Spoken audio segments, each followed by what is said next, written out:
शाकाहारी प्राणी और मांसाहारी प्राणी मानकर पानी पीवा शैली रे बहुत फरक थाए। शाकाहारी प्राणी पानी रे मुंह लगाई पी थांती। पानी पीवा समय केबे मध्य जीभ को पानी रे लगाई न थांती बा जीभ बाहर को बाहर कर चाटी न थांती। किंतु मांसाहारी प्राणी पानी पीवा बेले पानी रे मुंह स्पर्श करि न थाए। एमाने पानी ठारे मुंह किछि दूरतार रखी जीभरे चाटी चाटी पी थांती।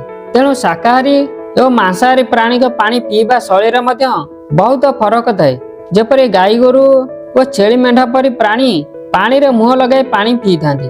मनुष्य निजर आधुनिक शैली रे ग्लास रे किंबा बोतल रे पानी पी थाए। किंतु मनुष्यर पानी पीवा शैली मध्य शाकाहारी प्राणी श्रेणीभुक्त अटे।